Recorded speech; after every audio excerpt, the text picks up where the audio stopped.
டேஞ்சர்கோ ஒன்று, டான்ட்ரான்ஸ்கோ ஒன்று. அதுக்கப்புறம் 2024 இது 4 கம்பெனியாக மாற்றப்பட்டது.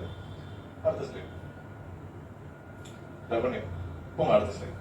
ஸோ இதான் வந்து மொத்த 2001ஆம் ஆண்டுலேருந்து 6ஆம் ஆண்டு வரை மொத்தம் அந்த டென்யூருக்கு அந்த 5 ஆண்டுகளுக்கான எவ்வளவு ரெவன்யூ, எவ்வளவு எக்ஸ்பெண்டிச்சர், அதாவது எவ்வளவு எக்ஸ்பெண்டிச்சர், எவ்வளவு வந்து அதுல கேப் இருந்துச்சு, அதாவது எவ்வளவு நெகட்டிவ் இருக்குன்னு பாக்குறோம். ஸோ 2001ஆம் ஆண்டு 2006ஆம் ஆண்டு வரைக்கும் ரெவன்யூ 59,000 கோடி, செலவினங்கள் 67,000 கோடி. ஆனா இந்த வேலைக்கு எடுத்து 343 பேர் மட்டும்தான். அந்த காலத்துல அந்த பாத்தீங்கன்னா 24,414 பேர் போயிருக்காங்க.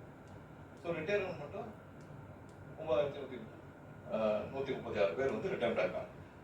ஸோ இதான் இந்த மொத்த டிஎன்ஏவில எம்ப்ளாயிஸ் எப்படி எவ்வளவு தூரம் இருந்திருக்கு. ஏன்னா நம்ம தெரிஞ்சுக்கணும் எவ்வளவு பேர் வேலை பார்த்த ஒரு இடம். அதாவது கிட்டத்தட்ட 1,00,000 பேர் 2000 ஆண்டுல கிட்டத்தட்ட 1,00,000 பேர் இருந்த இடம் இன்னைக்கு 1,00,000 பேர் அப்ப இருந்த தேவைக்கு நம்ம இன்னைக்கு வந்து 5 மடங்கு 10 மடங்கு கூடி இருக்கு.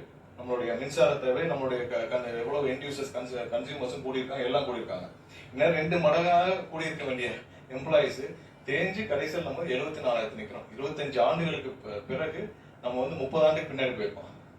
இதான் நம்ம வந்து இந்த 25 ஆண்டுகளை நம்ம திரும்ப திரும்ப நம்ம குறிப்பிட்டதுக்கு முக்கிய காரணம் எப்படி தேஞ்சிட்டு வந்ததுன்னு நம்ம காட்ட வேண்டியிருக்கும். ஏன்னா இது ஒரு பெரிய எக்ஸ்பென்ஸ் இல்லை.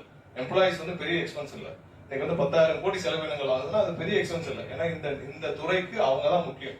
கீழ இருந்து களத்துல இருந்து மக்களோடு அவங்க பணியாற்றுறது அவங்க தான் முக்கியம்.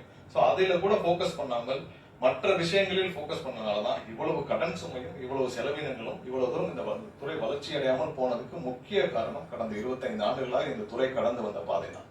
கம்ப்ளீட் மிஸ்மேனேஜ்மெண்ட், கம்ப்ளீட்டா வந்து வளர்ச்சியை நோக்கி எந்த விஷயமும் செலுத்தப்படவில்லை.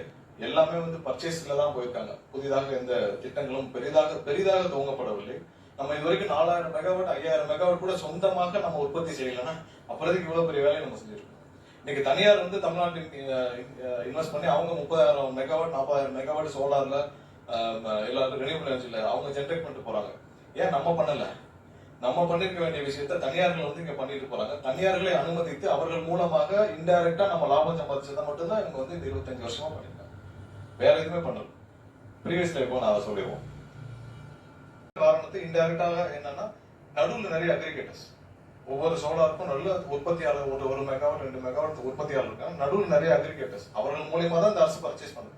எங்கேயுமே டைரக்டா உற்பத்தி செய்யறவங்க பர்ச்சேஸ் பண்ணல. நடுவில் நிறைய அக்ரிகேட்டர்ஸ் மூலமா இவ்வளவு ஹையஸ்ட் பிரைஸ் எல்லா இடத்துலயும் வந்திருக்கு. அந்த எம்ப்ளாயிஸ் இருக்கும். சோ இதான் இது வரைக்கும் எவ்வளவு எம்ப்ளாயிஸ் இருந்தாங்க, இதுல எவ்வளவு இதுல கடந்து வந்த பாதை, எவ்வளவு தூரம் இந்த ஒரு ஸ்னாப்ஷாட்டே உங்களுக்கு தெரியும் எவ்வளவு தூரம் இந்த துறை தேஞ்சிட்டு வந்திருக்கு. சோ இருக்கிற இடங்களையே மேனேஜ் பண்ண முடியாத அளவுக்கு ஒருத்தர் வந்து இப்போ 2000 ஆண்டு கிட்டத்தட்ட 1,00,000 பேர் இருந்திருக்காங்க. 99,484 பேர் இருந்த இடத்துல இன்னைக்கு 74,000 பேர் தான் இருக்காங்கன்னா ஒருத்தர் வந்து 3 பேர் 4 பேர் செய்யக்கூடிய வேலையை செய்யறாங்க. அதிகப்படியான பணி சுமை உள்ள ஒரு துறையாக இருக்கு. ஏன்னா அவங்க டே டு டே அவங்க களத்துல இருந்தாங்க. ஒரு ஃபியூஸ் போச்சுன்னா போகணும், டிரான்ஸ்ஃபார்மர் போச்சுன்னா போகணும், ஃபியூஸ் ஆஃப் போச்சுன்னா போகணும். களத்துல போய் தினமும் களத்துல போய் ஆபீஸ்ல உட்காந்து வேலை பார்க்குற வேலை கிடையாது. எல்லாம் களத்துல நின்று போயிடணும். இப்ப சர்வீஸ் கொடுக்கறதுனா ஏன் டிலே ஆகுது? ஆள் இல்ல. டெய்லி சர்வீஸ் ரெக்வஸ்ட் அவ்வளவு வருது, யாரு போய் கொடுக்கறது? ஒரு ஆள் வந்து 10 பேர் வேலை செய்யறாங்க. அதனாலதான் சர்வீஸ் உடனே கொடுக்க முடியல. மீட்டர் பாக்ஸ் பொறுத்தவரைக்கும் ஏன் டிலே ஆகுது? ஆள் இல்ல. சோ இதெல்லாம் தான் வந்து இதற்கான காரணம். இது முறையாக அட்ரஸ் பண்றதுக்கு பெரிய விஷயமே இல்லை. சோ அதான் அடுத்து நம்ம என்ன செஞ்சிருக்கோம் கடந்த 3 வாரத்தை நம்ம சொல்றோம். நெக்ஸ்ட் சோ நம்மளுடைய இப்போ கரண்ட் வேகன்ட்ல இந்த அரசு பொறுப்பேற்றவுடன் முதலாவதாக முதலமைச்சர் சந்திச்சு பேசியவுடன் 1/2 மணி நேரத்தில் சொன்னல 1/2 மணி நேரத்தில் 15,000 பேரை வேலைக்கு எடுக்கிறதுக்கு நம்மளுடைய முதல்வர், தமிழக முதல்வர் அண்ணன் விஜய் அவர்கள் வந்து ஒப்புதல் அளித்தார். இந்த ஆண்டுக்குள் அந்த 15,000 பேர் வேலைக்கு கண்டிப்பாக எடுக்கப்படுவார்.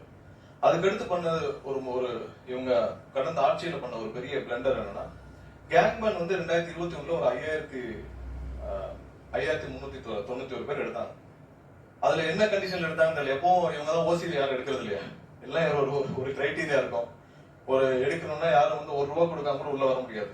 சோ எல்லாத்துக்கும் ஒரு கிரைட்டீரியா வச்சு பழைய கவர்மெண்ட் அதாவது 2021 ஒரு கிரைட்டீரியா வச்சு ஏதோ வாங்கிட்டு 5,391 பேரை அவர்கள் எடுத்திருக்கிறார்கள். இந்த கடந்த 5 ஆண்டுகளாக அவர்களை அப்படியே டிராப் பண்ணிட்டாங்க. சோ 5 ஆண்டுகளாக அவர்கள் பட்ட வேதனை கொஞ்சம் நஞ்சம் இல்ல. இந்த 5,391 பேர்.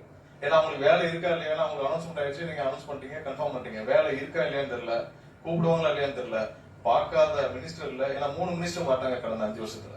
ஆனா நிழல் ஒண்ணுதான், மினிஸ்டர் தான் வேற. நிழலா பின்னாடி இருந்து ஆப்ரேட் பண்ணது ஒருத்தர் தான். ஆனா மினிஸ்டர் தான் 3 மினிஸ்டர். ஆனா பார்க்காத மினிஸ்டர் இல்ல, பார்க்காத சிஎம் இல்ல, எல்லாரையும் பார்த்தாச்சு. சிஎம், அவர் மாப்பிள்ள, பையன், மாப்பிள்ள ஃப்ரெண்ட்ஸ், பையன் ஃப்ரெண்ட்ஸ் எல்லாரையும் பார்த்திருக்காங்க. அவங்களுக்கு வழியே இல்லை.